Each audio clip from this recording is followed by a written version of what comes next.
Hey guys, so today I'm going to be talking about a book that I just recently finished, and that is Hunted by Megan Spooner. So if you don't want to be spoiled, you should probably leave because I'm just going to throw a lot of spoilers. But you can read it and then come back and watch this video because I'm going to be talking about this book and it's so good, so you should totally read it. Okay, so this book is about this girl, Eva. She lives in medieval Russia and her father just lost his fortune. So Jiva and her sisters are forced to go into this cabin in the woods to live in there. So Eva's father starts hunting again because he was like a really famous hunter. He starts hunting again. He goes out every day to hunt.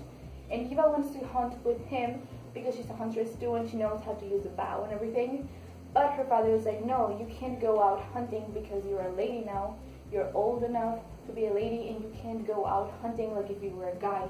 So Eva's very pissed about that. She's very annoyed, and I mean I would be too if I had to be in a cabin all day without doing anything. So of course she can't stay put. She goes out, takes out her bow, she starts hunting, and everything turns out okay at first, but then one day her dad comes into the house and he's all crazy, like yelling like, oh my gosh, there's this beast and you have to run away, like he's hunting us and he's been watching us. And Eva's like, whoa, stop. She thinks that her dad just got like insane or something, mental or something. So she goes like, okay dad, she ignores it. So then one day her father goes out hunting and he doesn't ever come back.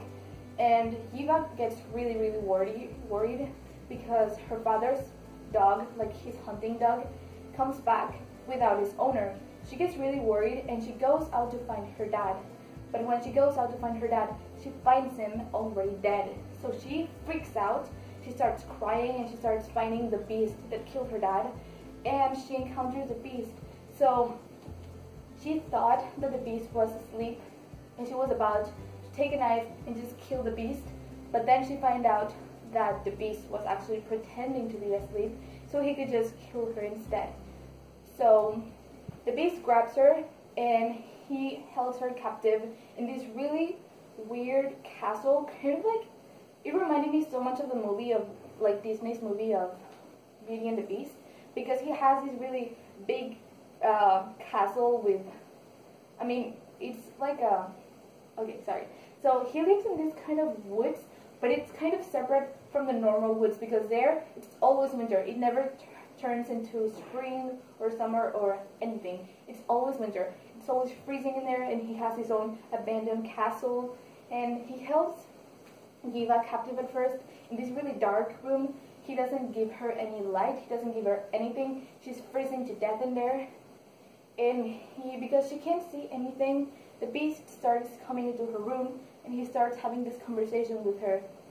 And at first she thought that she was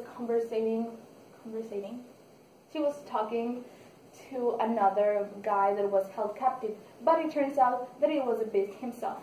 So like, wow. She starts telling him about these stories that her dad used to tell her when she was a child, and she thought that she had like an ally. But then one day, the beast, which she thought was a normal guy, takes her to another room which is warmer, and he's like, you can't take out your thing that covers your eyes. I don't know how to say that. You can't take that off because if you see me, I'm going to kill you. She's like, okay, but you know, she takes it off anyways, and she sees that it's a beast, and she's like, oh my gosh, she freaks out, and the beast gets all mad, and he turns, like he puts her in the other cell again. It's pretty interesting how in this, it has this kind of like weird chapters. It's not really like the beast's perspective, it's more like a diary, but I thought it was weird. Like, I liked the beast later in the book, but at first I thought it was kind of weird because he kept selling, he said like we pays, like we are the beast, like we all the time. I was like, we? It sounds like he has like multiple personalities or something. It's kind of creepy. But, you know, anyways. So the thing is, in the book, throughout the book, we start seeing how the beast starts kind of like training Eva to be a huntress, and she wants Eva to hunt something for him. Eva finds out that the beast is actually cursed, and she's not sure if she was a beast or if he was a human, but now he's kind of like in between, so it's pretty crappy. And also it's very like, I like seeing how the beast, at first he's so like animal and like wolf and like he doesn't even talk right, but then as we go on to the book, we get to see his human side, and I really like that. It's so much like Disney's Beauty and the Beast, so it's kind of like watching the Beauty and the Beast again, but different, so that's why I like it, because it's got, I mean, it's more of like a young adult thing, but it's still so much like the original one. So the thing is that we start seeing how Eva starts to kind of fall in love with him, but she doesn't want to fall in love with him because she knows that the beast killed her father. So one day I thought Eva was not going to kill the beast. I thought it was going to be kind of like in Shahrazad in the Wrath of the Dawn, like she regrets ever thinking that, and she's like trying to find a reason of why she killed her dad.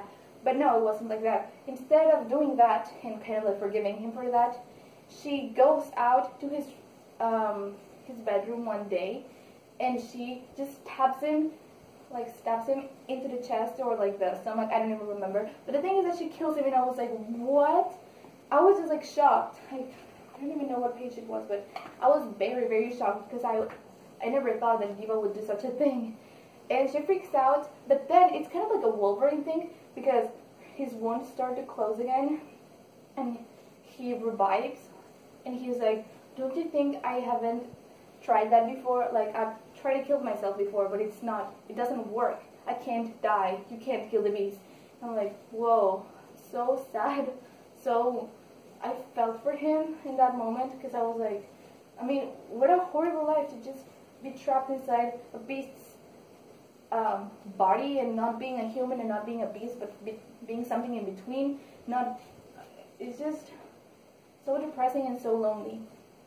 And so later in the book, Eva starts finding out these magical aspects of the beast.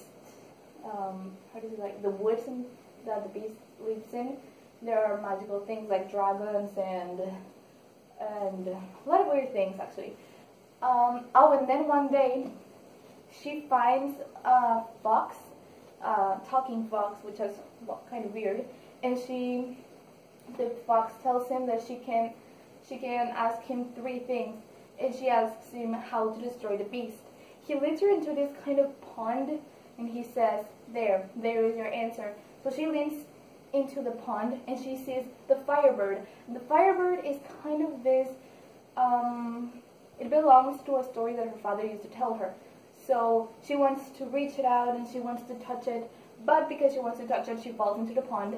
She starts freezing, and then this kind of like weird lady starts strangling her, and then, you know, she gets out of the pond, and the beast, I thought that scene was so cute. The beast carried her into the castle, and he took care of her, and he was so worried, and I was like, oh, he's so human now, like I can't see his human side.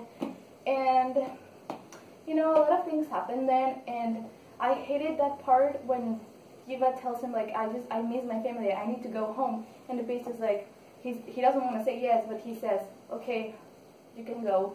And I'm like, oh, I didn't want her to go, and I hated every single minute and every single chapter of when she returned with her family. I was just like waiting for her to come back into the woods. She took like a week or maybe even 2 to come back, and I was like, oh.